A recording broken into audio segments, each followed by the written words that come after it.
Hello students, we will continue our discussion on critical regionalism and we are on styles and movements part 9. We will be spending more time on critical regionalism because the study of this one style or movement is very critical to us, particularly in a country which probably has the most number of buildings under critical regionalism in the world, and also because it's such an enriching movement that takes care of the issues of local climate, topography, socio-cultural value systems of the people, etc., and so in tune with the sustainability agendas of today. We had seen that by the late 1960s and early 70s, there was a realization that there is certain amount of limitation of modernism.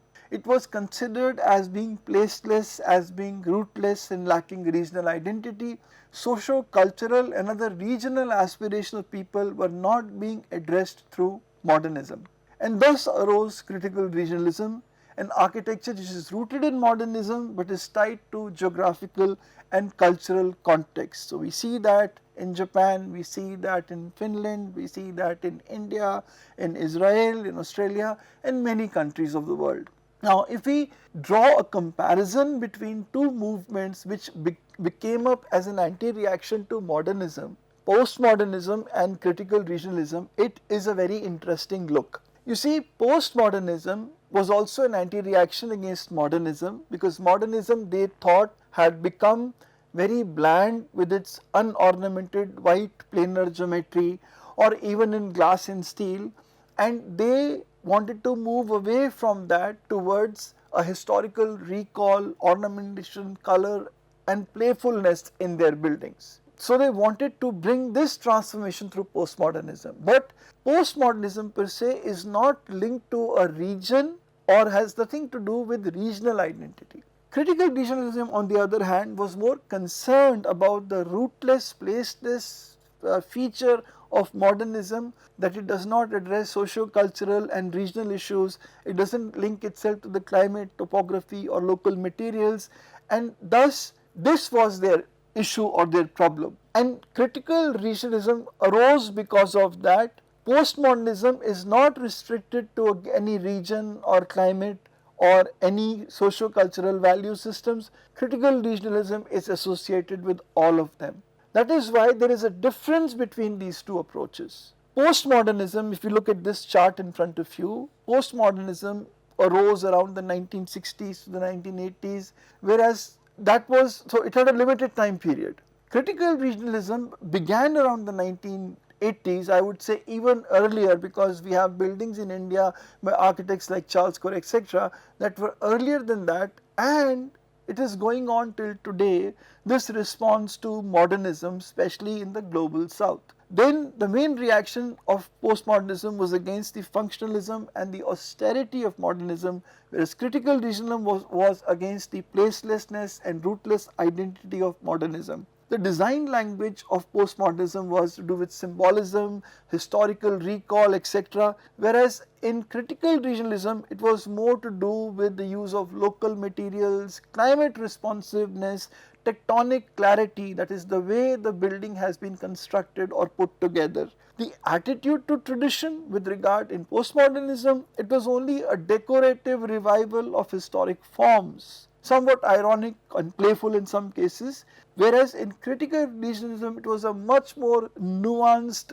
approach and attitude, deeply experiential reinterpretation of the vernacular traditions. The key proponents of postmodernism happen to be Charles Jain, Robert Venturi, Michael Graves, Ricardo Bofill, Mario Botta, and of critical regionalism, Alvaro Siza, Glenn Murcutt, B.V. Doshi, Charles Correa and many more.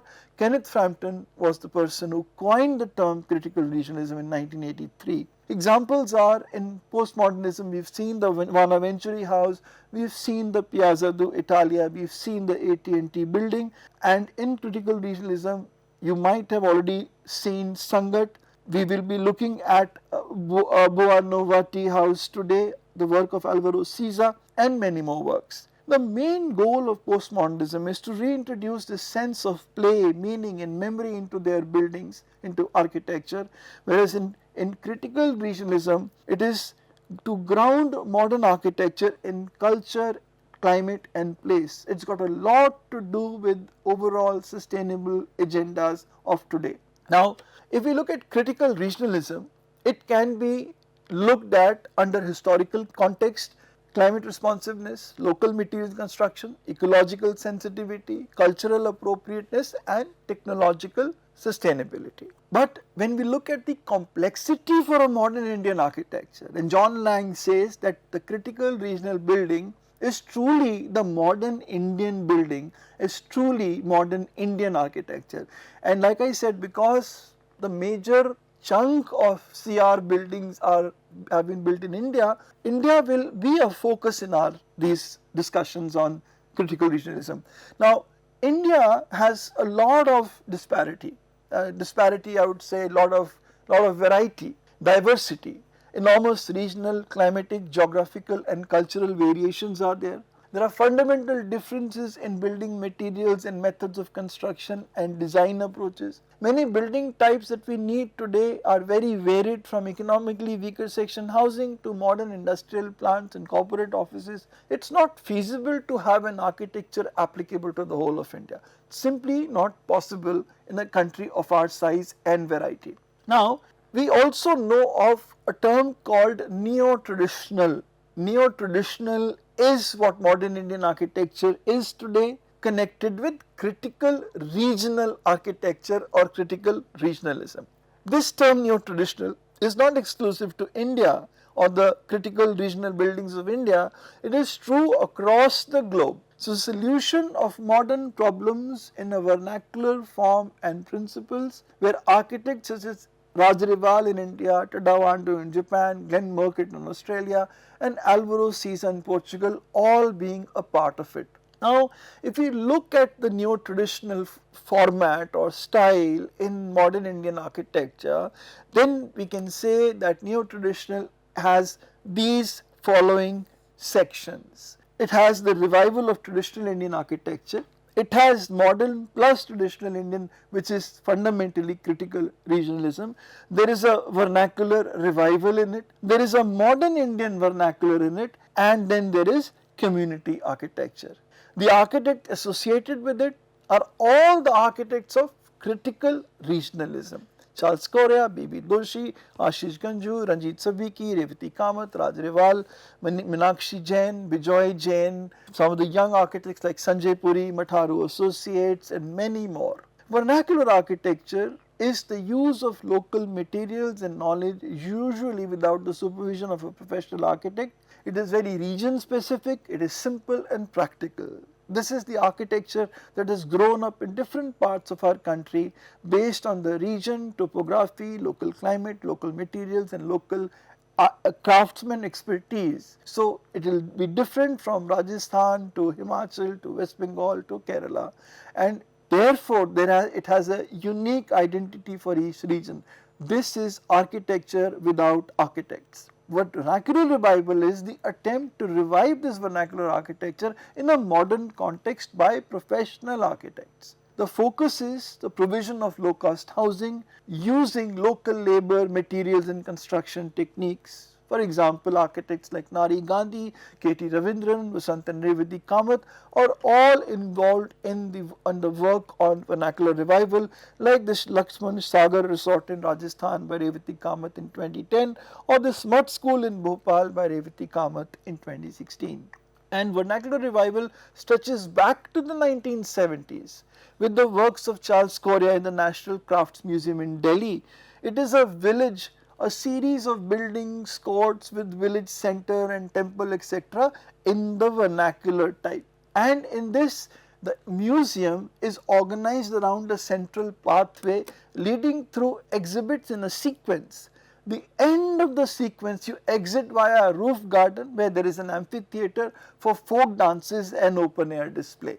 Charles Correa is also very much associated with the idea of developing a ritualistic pathway, and he repeatedly conveys this concept of creating a pathway through the museum and exhibition space as a metaphor for the Indian street, taking the observer or the visitor from the village to the temple to the palace. We find this kind of pathways or ritualistic pathways created in the National Craft Museum. the Delhi Handloom Pavilion, the Bharat Bhavan which we saw last time, the Jawahar Kala Kendra we saw last time, the Gandhi Samarak Sangralaya and the Hindustan Liver Pavilion 1961. Repeatedly in his buildings, he uses the idea of the ritualistic pathway.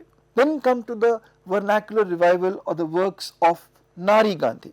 He designed on site as a traditional mistri, mostly domestic, avoiding drawings, working directly with the craftsmen and the materials that were known to them. Also reflects Nari Gandhi's association with Frank Lloyd Wright vis-a-vis organic architecture, that is Nari Gandhi having studied in Taliesin under Frank Lloyd Wright.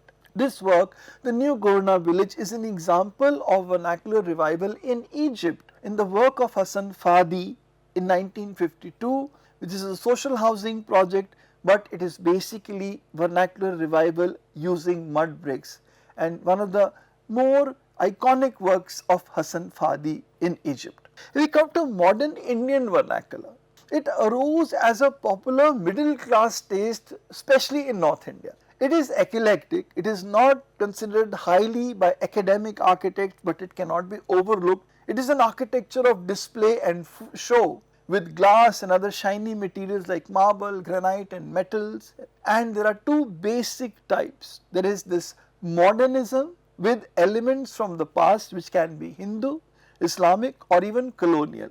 So this is also known as modernist form. What is the word modernist? Elements of modernism, but also eclectic or traditional features, creating a look that feels contemporary, but it isn't strictly modernist. It's actually a modern vernacular version which we find in our Indian cities. It is primarily seen in houses, this modernist form, and it is not usually designed houses designed by any well-known architects. It could be either the contractor himself will be doing this project, or it could be some architect who would be doing these projects. But a significant part of medium and large cities, South Delhi, Salt Lake City in Kolkata, Jayanagar in Bangalore, these all have these houses in the modernist form, having sloping sunshades, pitched Mangalore roofs, large picture windows, and they convey a varying image, Renaissance, colonial, Indian tradition, all of it is found in these houses. Then we come to community architecture of site and services. This is especially close to the heart of many architects because we try to deal with the problem of housing in our country, solve this problem since independence and partition. One initiative that has been taken is sites and services in the 1980s, and the project was the Aranya low cost housing project in Indore by B.V. Doshi, which was in 1988. Plots of land, either ownership or land lease tenure was taken, and the bare minimum essential infrastructure was provided on these plots. For the economically weaker section in urban areas, it was to build house as per resources became available to them. So based on the current monies that they have, they can build and continue building as and when they have the required capital. Varying designs, as residents were responsible for their own house construction. Even though varying designs were possible, yet the architect right in the beginning had given a flow of how the house will grow. So here we find the house having just the plot itself and the toilets behind it, and the lines have been laid for the water lines, etc., and a toilet block has been created. Then the toilet block having the lines being laid, the plot being provided, the toilet block is added, then the client can go on and a shanty kind of a room above it, the room can then become a pakka room, and then we keep on adding to this till we get the complete house in this form. But again I am repeating, the customer, the client did have the possibility of developing it as per his own construction. So this community architecture with a simple plinth and a service core, that is a latrine, water tap or bath, an option of a built room, probably a kitchen, all connected to water and electricity, growing with the family and the community dynamics. So this is what Aranya finally was looking by the time it had come up together. Another example of incremental growth is Belapur housing in Navi Mumbai with Charles Correa 83 to 86. It was a vernacular village type with modern rational approach and having incremental growth. If you look at this drawing here, if, the picture here, you see how the house grows incrementally bit by bit as per the resource available with the client. So if we compare the two, in Aranya Site and Services, it is simple plinth with a service score and an option of a built room, probably a kitchen. In incremental housing in Belapur, there is a provision of a starter core shelter, that is a multi-purpose room with kitchen and toilet facilities as the beginning point, and then the house can grow incrementally. So in both cases, incremental growth is targeted, but both are providing different sets of features at the beginning. Site and Services in Aranya, an incremental housing plan in Belapur housing. So there is a global example also in the same way in Latin America called the Quinta Monroy housing in Chile in 2004 by Alejandro Aravena, who is a part of the Elemental group. It's low income housing which is incremental. The concept is having half a house, provide half a good quality house which is structurally sound with all the essential services, and leave the other half for the families to build themselves incrementally over time. Very similar to what Charles Correa had proposed in Belapur. This is what the final project was supposed to look like. This is what it looks like today, the incremental housing project. Even the Pradhan Mantri Awas Yojana, the PMAY, has the possibility of this kind of incremental growth. The PMAY initiative encourages incremental growth of houses by providing financial assistance for the families who belong to the economically weaker section category. So having seen this background of the neo-traditional architecture, that is critical regionalism, vernacular revival, community architecture, the modern Indian vernacular, etc., let's come to certain projects, architects and their works of critical regionalism, and to see how widespread the geography of critical regional work is, how many architects are working in this field in different parts of the world.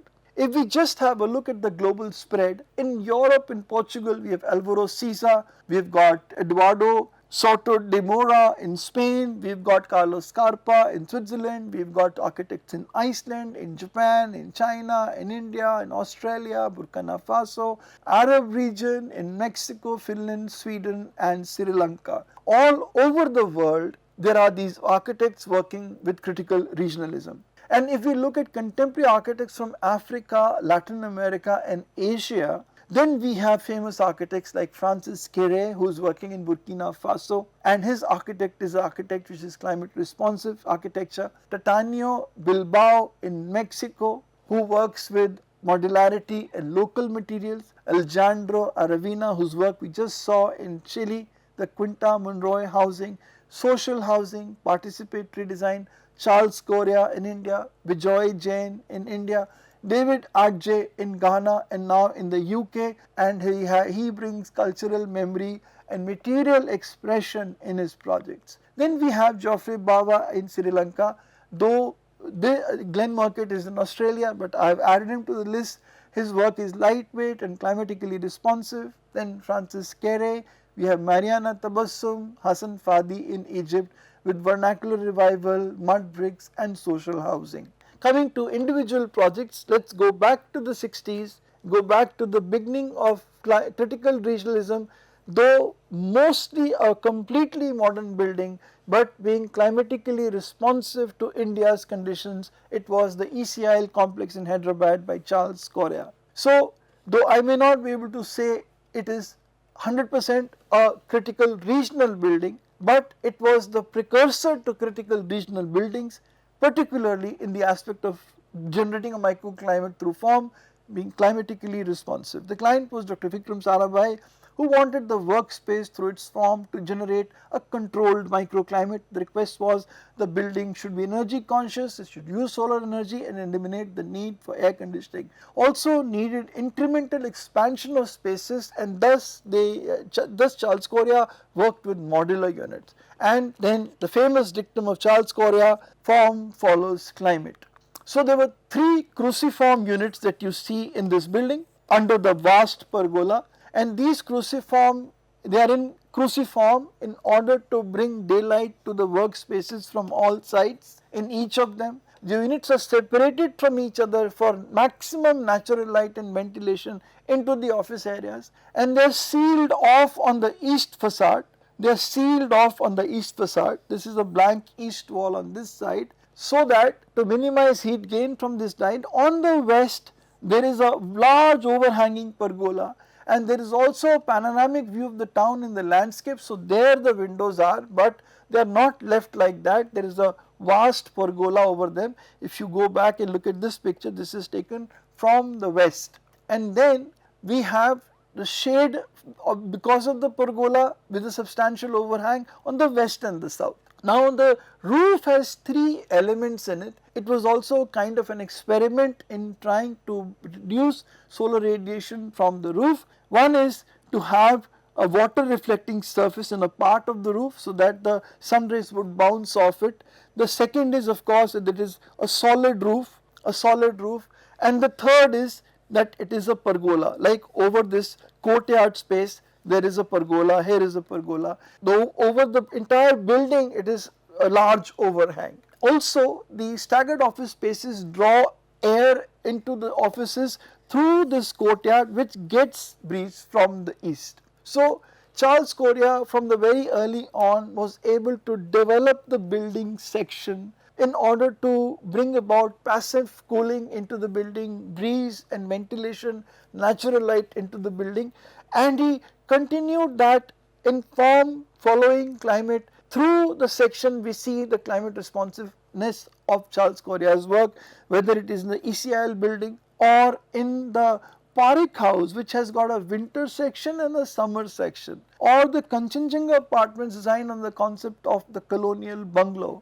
or the Gandhi Samarak Sangralaya with the breeze flowing through the pyramidal individual sections, or in the Kovalam Beach Resort, or even in the Ramakrishna house, which was basically built on a very simple concept of a tube house he done for Peru very early in his career. It was a prototype model.